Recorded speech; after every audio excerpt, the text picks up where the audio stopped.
هاي يا جماعة، أنا النهاردة قررت أعمل بودكاست اسمه عشان محدش مهتم. ليه عملت البودكاست ده؟ عشان أنا شخص رغاي جدا ومحدش بيبقى مهتم يسمع أي حاجة برغي فيها، إذا كان حاجة بحبها أو حاجة بكرهها. في المجمل يعني محدش بيبقى مهتم.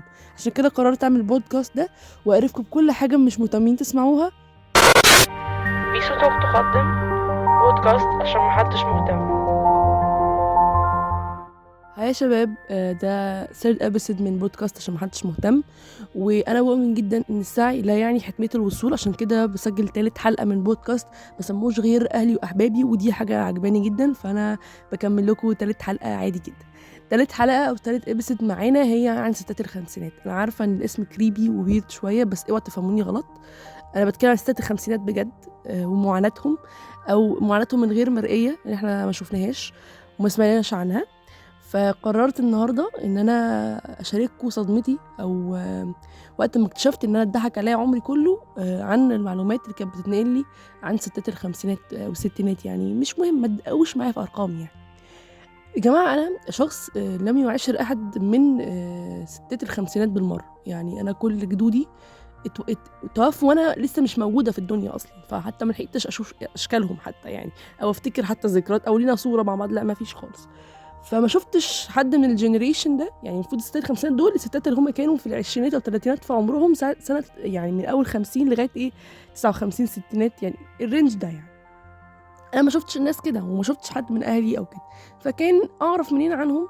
من خلال طريقين، والطريقين كانوا يعني بيخبوا الحقيقه عليا. اول حاجه هم اهلي، تاني حاجه هي الافلام الستينيه او الخمسينيه الرديئه. ويحط تحت يعني رديئه دي، مش عايزه اقول رديئه بس مضلله، 100 خط. الاهل كانوا بيحكوا لنا دايما والله ان الستات زمان كانوا عايشين في دنيا تانية، وان القاهره دي كانت باريس. مش هختلف معاكم ان دي حقيقه، بس ما دي ما كانتش كل الحقيقه. ممكن نقول نص كوبايه المليان يعني.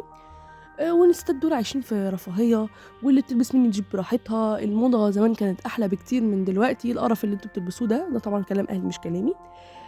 وانه والله الستات كانوا بيروحوا براحتهم، ومحدش بيعكسهم في الشارع، محدش كان بيضايقهم في الشارع، والرجاله كانت راقيه جدا. ممكن ما اختلفش في جزء المعاكسه ده، رغم ان انا اشك في النقطه دي، بس خلينا اتخطاها يعني. تاني نقطة هي الأفلام اللي طول الوقت بقى كل اهتماماتهم يعني كل مشكلتها الكبيرة إن هي لما راحت الحفلة ما قابلتش حبيبها، وقابلت واحد تاني هو بيحبها وما بتحبوش. هي كل دي مشاكل الأفلام الخمسينات أعتقد، مع إلا من رحم ربي اللي أنا هكلمكم عنه بعدين. فاكتشفت إنه إيه ده، دول حياتهم جميلة، وده أنا نفسي أبقى في الخمسينات بقى. وقعدت عمري كله أتمنى إن أنا كنت اتولدت في حقبة زمنية تانية غير القرف اللي إحنا عايشين فيه ده. لغاية لما صادفني فيديو على اليوتيوب اسمه، أو يعني كان تحت مسمى ريفيو لكتاب اسمه في أسرع عناية الزيات. وأنا كنت بحب الكونتنت كريتور اللي كانت قدام الفيديو ده يعني. ممكن اسيب لكم على فكرة لينك الفيديو بتاعها في الديسكربشن. الفيديو كان حلو قوي، شدني قوي ان انا اجيب الكتاب. وحقيقي يعني انا شفت الفيديو من هنا، انا هجيب الكتاب ده، يعني هجيب الكتاب مفيش نقاش. It's not option، انا هروح اجيبه. وكنت ساعتها رغم حالتي الماديه السيئه ورغم حالتي التعليميه الاسوأ، ان انا ساعتها كنت يعني في نص امتحانات الترم الاول، فاللي هو يعني انا يعني مضروبه من كل ناحيه يعني. بس ساعتها نزلت معرض الكتاب وجبته. وحصل بوليكه كده انتوا ولا انا مهتمين نعرف عنها عشان اجيب الكتاب. المهم قريت الكتاب في ساعتها. يعني اعتقد ان انا رجعت البيت قريت الكتاب خلصته، لان الكتاب كان صغير جدا. بس هو كمان هو غير ان هو صغير جدا، هو كتاب يعني عن بحث استقصائي عن كاتبه اسمها نات الزيات. مش عايزه احرق لكم الكتاب يعني، بس هو يعني تحفه. يعني مش قادره اقول غير على ان هو تحفه يعني. المهم قريت الكتاب ده خلصته في اقل من ساعتين. فمش ان انا جامده عشان كتاب صغير. والكتاب ده خلاني بكتشف ايه، ان انا اتضحك عليا عمري كله. ليه بقى؟ اول حاجه هو الكتاب غير انه بيتكلم عن كاتبه اسمها نات الزيات، وراها علامات استفهام كتير قوي. بس من ضمن علامات الاستفهام اللي كانت بتنبش عنها او بتكتشف عنها او بتحاول تكشف عنها الكاتبه ايمان مرسال، اللي انا برضو بريكومند جدا كتبها كلها. كتبت او يعني كانت بتوضح نقط معينه، زي ان ستات الخمسينات مش في الرفاهيه اللي احنا كنا عارفينها. مثلا خلينا مثلا ناخد بوينت معينه، هي مثلا حاجه زي الطلاق. انا عارفه ان احنا دلوقتي الست المطلقه اللي لسه ما زال عليها وصمه عار، اللي هو انت مطلقه بقى والكلام ده كله، واللي هو انت ما تستحقيش تحبي تاني، ما تستحقيش تدخلي في علاقات تانية، والكلام اللي مش لطيف ده تماما. بس انتوا شايفين ان ده وصمه عار، يبقى انتوا ما شفتوش ستات الخمسينات كان بيعانوا من ايه. كان وصمه العار دي اضعاف، يعني اضربيها في 3 في 4 خالص بقى. يعني اللي هو انتوا بتحكموا عليهم بالموت، انت طلقتي يلا غوري في داهيه. وكأن هي عملت خطيئة يعني بجد والله كأنها ارتكبت ذنب هتتحسب عليه عمرها كله، رغم ان الطرف الآخر اللي هو الراجل يعني مهم. مش عايزه احول الحلقه دي يعني عن النسويه اكتر. انا كده كده حابه يبقى في ابيسود عن النسويه بشكل عام. فطبعا اتمنى ان كل اللي بيسمعوا البودكاست ده وما بيحبوش النسويه يتبسطوا كده هم يعني يقفلوا البودكاست. انا ما عنديش مشكله خالص في البودكاست دلوقتي. المهم انه الطلاق كان يعني اصعب كتير قوي على الستات من الرجاله، واحنا اصلا ما اعرفش الناس عارفه الحوار ده ولا لا، بس حتى الخلع اللي احنا دلوقتي بنتكلم عنه هو ما كانش موجود اعتقد في الفتره دي. او يعني الموضوع كان ابشع. انتوا لو شفتوا فيلم اريد حلا هتعرفوا المعاناه اللي انا بتكلم عنها او حجم المعاناه للستات دي ساعتها، رغم ان ده الفيلم اي ثينك ما كانش في الستينات او الخمسينات، كان بعد. بس خليني اتاكد لكم بعد ما اخلص البودكاست او التسجيل ده ان التاريخ بالظبط. بس المهم انا بدخلكم في مواضيع كتير ليه مش عارف، بس ده بودكاست بتاعي ومحدش بيسمعه فايش هركب براحتي يعني. المهم انا بقول مهم كتير قوي وبجد الحوار ده عايزه اشيله وانا بعمل اديت، عايزه اشيله بجد. انا بدخلكم في تفاصيل كتير مش مهمه، انا اسفه. المهم انه هي بتعاني كتير قوي، اللي هي حد زي عناية الزيات يعني، عشان هي مطلقه. يعني مش عايزه انا بجد مش عايزه احرق لكم الكتاب، فينفع يعني نتخطى الكتاب ده دلوقتي، بس ان هو كشف عن معاناه الطلاق. تعالي نروح حاجه تانية عشان انا بحب استخدم ريفرنس مختلفه في فيلم انا ما كنتش بشوفه زمان بشكل او بعين ناضجه شويه. هو كان فيلم باب مفتوح اللي انا كلمتكم عنه في اول ابيسود، اللي هو تحت مسمى بحب السيما، لو انتوا سمعتوها يعني. انه انا بحب الفيلم ده جدا. الفيلم ده انا يعني شفته بعين اخرى من سنتين بالظبط. انه يعني خليني بس احكي لكم موقف سريع عن حوار الطلاق ده عشان ما نبعدش عن النقطه. في شويكار كانت تمثل في الفيلم ده. المهم شويكار كانت المفروض بنت خالد فاتن حمامه لو انا فاكره صح، وان هي المفروض بتتجوز وهي ما بتحبش الشخص ده. يعني هي ما اتجوزوش بمزاجها، هي اتجوزته عشان المفروض تتجوز. يعني هي حتى ما تلاقي انت مش لا مفيش حاجه كده، يعني انت المفروض تتجوزي، دي مش اوبشن في حياتك، هي ديدلاين بتعمليه كده. وستة زمان ما كانش كمان في كليه عشان خلاص الكليه وتتجوز. لا هو ما كان زمان اصلا ما كانش في كليه للستات. فلو انت خلصتي جزء من المرحله التعليميه بتاعتك وصلتي لسن الرشد بالنسبه لهم، يلا اتجوزي خلاص. بس هو دي حياتك بس كده، انتهت بقى على كده. فهي كانت بالنسبه لها ده، هي راضيه بده وشايفه ان لا ده مش راضيه كمان، دي هي مجبر يعني لازم اعمل كده. انا مش بفكر حتى او هرضى وخلاص، لا انا مقتنعه ومؤمنه جدا بالكلام ده. بس هي تكتشف ان هي ما بتحبش الشخص ده. فلما راحت قالت لامها ان انا عايزه اتطلق، قالت لها لا انت تخوني، يعني انت ترضي انك عادي جدا تدخلي في ريليشن تاني مع راجل تاني وانت لسه على ذمه راجل، احسن بكتير من تطلقي. يعني حتى الزنا زمان كان ممكن يعني نعديه ولا الطلاق نعديه. فتخيلين وصمه العار كانت حكمها عامل ازاي. نيجي نقطه تانية برضو كانت بتعاني منها ستات الخمسينات، وهي التعليم. وبرضو هنستخدم نفس الريفرنس اللي هو باب مفتوح. فكره اصلا ان الست تدخل جامعه دي كانت زمان حاجات من ضمن المعجزات. وفي ناس فاهمه غلط ان لما زمان كان الناس بيعظموا جدا الستات تدخل جامعات لان دي حاجه ستيب قويه. لا خالص. معظم الستات او الرجاله في المجتمع ده كانوا بيشوفوا ان هي بتعمل كده، يعني هي بتاخدش بالها، يعني خلاص دي ما ينفعش تتجوز، يعني دي خلاص بتعمل كده عشان هي لا تستحق الجواز. فدي بالنسبه لهم علامه سيئه، اللي هو ريد فلاج. انت بتروحي جامعه، انت بنت توكسيك على فكره، مش هتجوزك، لا انت توكسيك، دي ريد فلاج كبيره. فتخيلين ريد فلاج دلوقتي عن عكس زمان كانت عامله ازاي. يعني انا ممكن ما ادخلش في ريليشن مع ست، مش انا يعني استغفر الله، راجل ما يدخلش في ريليشن مع ست يعني عشان لا سوري انت بتروحي الجامعه، انت ولايه توكسيك، مش هتجوزك، انت ما تستاهليش تبقي ام. فده كان منطق معظم الرجاله او الستات ساعتها كمان. فده كان منطق مخيف. بس بعد كده التعليم بقى اسهل شويه، بقى في ناس كتير بتشجع عيالها ان هو يدخلوا التعليم. وبقينا دلوقتي احنا بنكلمكم واحنا متخرجين من الجامعات بس. وفي ستات كتير دلوقتي التعليم عندها بقى مهم، رغم انه على فكره برضو مازال دلوقتي لسه في ناس عندهم نفس نظره التعليم الجامعي ممنوع للستات. بس ده في بعض القرى، مش هقدر اقول في المدينه شويه، ان هم بيمنعوا ستات كتير قوي ان هم يكملوا تعليمهم، رغم ان بناتهم ممكن يكونوا شاطرين جدا وعندهم مستقبل كبير جدا في بعض الجامعات المهمه في مصر. بس بنمنعهم عندها عشان لا انت ست مش ما تدخلش كليه، انت ولايه توكسيك على فكره. دي تاني بوينت، التعليم. تالت حاجه مشاركتها في الحياه السياسيه او الحياه، فكره المراه المثقفه اللي احنا دلوقتي بنسخر منها. يعني انا لسه شايفه فيديو على التيك توك الواحد، انا مش عايزه اشتمه عشان هو لا يستحق الشتيمه حتى. فكره ان الستات ممله جدا وانك تقعد معاها تلاقيها تافهه قوي، بس رغم ان عايزه اقول لك الشخص ده برضه شخص مثقفه يقول لك عليها دي معقده، دي متخلفه، دي مش ست في نفسها كده. فيعني الرجاله عندهم ازدواجيه مش طبيعيه.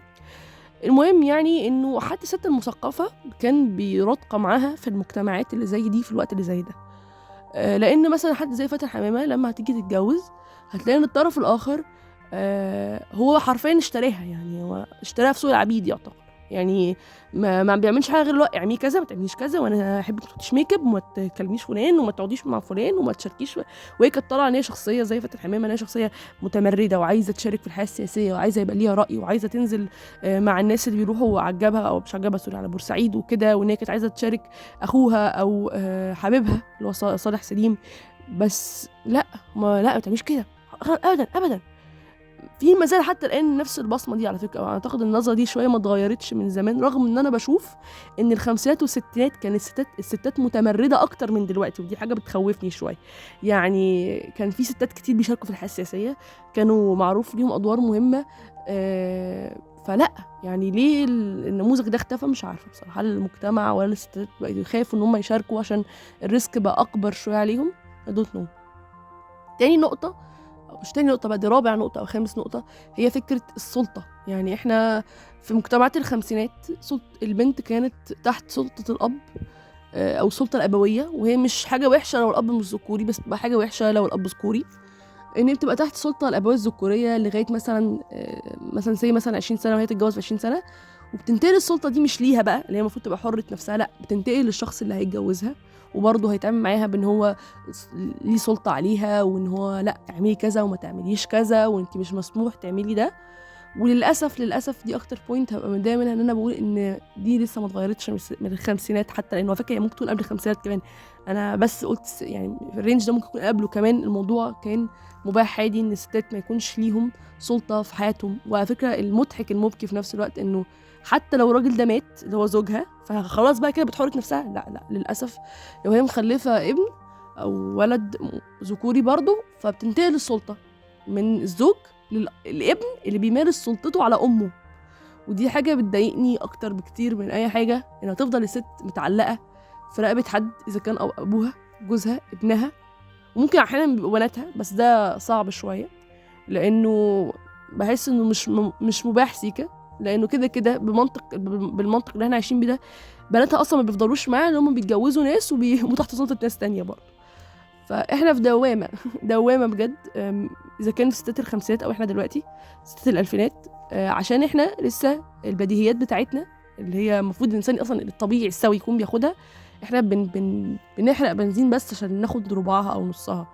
واحيانا لما حتى بنحرق ربع يعني بنحرق بنزين عشان ربع الحاجات دي بيتقال علينا طالبين اكتر من حقنا، وان احنا يعني ما نقدرش النعمه وكلام كتير قوي، وتلاقي ناس بتدخلي في قضايا وشتايم وتهزيق. فانت ازاي يا جماعه، ازاي يا شباب ما تقولوش كده؟ يعني انا بطلب حاجه بسيطه جدا، انا مش بقول لكم مثلا انا عايزه ابقى ما اعرفش، انا بقول لكم انا عايزه حقي ان انا اتعلم، عايزه حقي ان انا اختار الشخص اللي المفروض اكمل حياتي. انا عايزه اقول لكم ان انا من حقي ان انا ما احسش ان انا تحت سلطه شخص طول ما انا وهو نفس السن او نفس رينج السن، وهو مش ابويا. يعني انا مش شويه ببرر فكره السلطه الابويه، بس على الاقل الراجل بيبقى او الاب بيكون مسؤول عن عياله قدام المجتمع، لو هم عملوا اي خطا هو بيحاسب عليه مش هم. فخلاص لغايه ال 18 ممكن نبلع شويه السلطه الابويه، لكن من بعد ال 18 ولا نبلع السلطه الابويه ولا سلطه الشخص اللي هيجي يشاركنا حياتنا، لان الموضوع مش متاح اصلا. اتس نوت اوبشن. احنا والله ناس اسويه دخلنا جامعات ودخلنا يعني وكنا اتعلمنا في مدارس وعارفين القانون وعارفين كل الحاجات دي وقوانا يعني في كامل قوانا العقليه. فليه نفضل بنتشاف كاننا اطفال تحت سلطات ناس اكبر مننا؟ او حتى والله مش اكبر، المشكله انه بيكون نفس السن، فحوار بيغيظك سيكا. بس المهم عشان ما نخش تفاصيل جدليه كتيره، وده مش غرض البودكاست تماما، عشان ده اسمه بودكاست عشان محدش يسمعه، مش بودكاست فيه خناقات وجدالات وبنمسك يعني شعر بعض، لان انا اصلا ما بحبش اجادل في حاجات زي كده. يعني انا شخص لا خلاص انت صح جدا، ده انت عندك حق جامد ترو سيم والله. فلا يا شباب احنا مش بتوع كده خالص.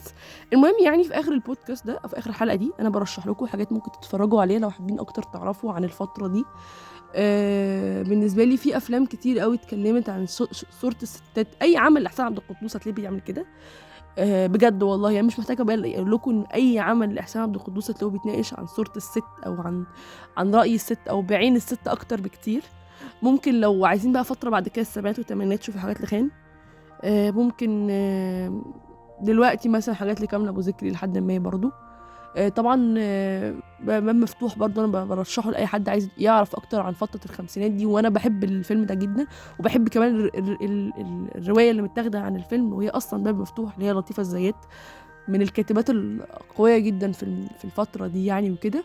فانا بجد يعني بصوا، انا بس اهم حاجه ان انتوا تعملوا فولو على الانستجرام اكونت بتاعي، مش عشان حاجه يعني هو كده كده بودكاست محدش مهتم عشان يسمعه يعني، بس المهم ان انا هسيب لكم الاكونت انستجرام بتاعي على في الديسكربشن يعني، عشان انا بعد كل ابيسود بكتب كل او بشير كل الاعمال ان انا اتكلمت عنها، اذا كان فيلم او روايه، او مثلا لو انا اتكلمت في النص عن ريفيو شفته بسيب اللينك بتاعه عشان تتفرجوا عليه لو انتوا كده كده اصلا مهتمين يعني. انتوا يعني ما اعرفش ازاي انتوا بتكلم بالطريقه دي وانتوا اصلا مش مهتمين تسمعوا البودكاست ده عشان تروحوا للينك تاني انا بريكومند ليكوا. بس تمام تمام تمام تمام.